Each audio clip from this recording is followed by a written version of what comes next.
Hello and welcome to Finance Matters, a production of the Ministry of Finance and the Public Service. I'm your host, Daniel Pasley, and with me is National Financial Inclusion Coordinator, Ms. Melanie Williams. Hi, Melanie. Hi, thank you for having me. So over the last 2 weeks, we've been talking about financial inclusion. Right. But I'm curious, I want to know a little bit more about the successes of financial inclusion. So could you tell us a little bit more about that? So the main successes we've had so far to date have to do with the increased capacity of our public sector entities, as well as the engagement with the public in terms of finding out their needs and delivering policies on consumer protection. Also, work has been advancing quite nicely under the MSME finance thematic area. And we've also When you talk about thematic area, what are you talking about? So, you remember the pillars? We had some discussion on that. What you have under each pillar are a number of thematic areas: consumer protection, retail payments, and MSME finance. We have found that with the leadership of the Development Bank of Jamaica and working alongside the Ministry of Industry, Commerce, Agriculture and Fisheries, there have been gains towards actually creating policies that would seek to improve access to finance and also seek to empower the institutional capacity of micro, small and medium-sized entrepreneurs. We've also had successes in terms of the percentage of the Jamaican adult population which benefit from coverage from our credit bureaus, which have now been very active in this space. We see increased participation of credit information providers, that is creditors, persons who advance finance or credit to the industry. You see gains in that space. We've also had gains being made in terms of developing the concepts around consumer protection for the users of banks. So let's talk about the Financial Inclusion Conference.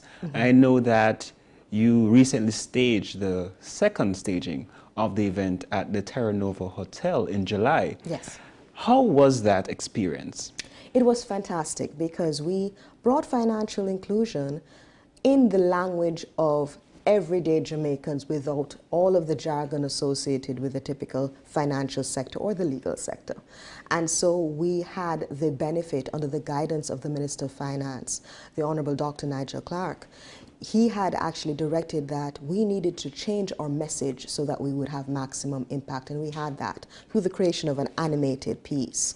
And we also had a play that was developed, again, in keeping with the theme of empowering Jamaicans and improving their ability to get the information they would need and get the finance that they would need to expand their business. We've had the benefit of having 3 young millennials, and that's Mr. Theodore Henry, Mr. Mark Scott, and Mr. Shauna Mullings. And all 3 exemplify the qualities of what we find to be best about being Jamaican: adaptable, agile in their thinking, creative, problem solvers, good communicators, as well as persons that are relatable. You understand their stories, and without stealing too much of their thunder, because we are in the process of actually developing an avenue for each of our ambassadors to engage with the public. They are going to really be inspirational to understanding what is possible, changing the mentality, and actually bringing, in keeping with our economic thrust in terms of the growth we've been experiencing recently, really showing Jamaicans that it is possible to get the information you need, to be dynamic, to create your own business, and to implement it and be a success. To take what may have been an adversity to you in childhood and actually make that the linchpin of a successful business. So that's all I will say about our ambassadors, but watch this space. I'm sure you're going to be quite pleased with the messages that they put out there. So 30 seconds, tell us, what are the next steps? The next steps we would like to see would be the increase of resource allocation to the partners that are part of the financial inclusion movement, if you will. The next steps would be to have a roadshow whereby we take our animated piece and our play out beyond Kingston, because Kingston and St. Andrew, those aren't the totality of Jamaica. Right. Each experience in each area of Jamaica is unique, and we also want to have greater segmentation, if you will, in terms of our enterprises and engagement with them. Thank you, Melanie, for sharing about this broad topic, financial inclusion. I indeed learned a lot, and I'm sure that our viewers learned a lot also. Grateful. Thank you so much for having me. So on behalf of the hard-working team here, I thank you so much for watching Finance Matters.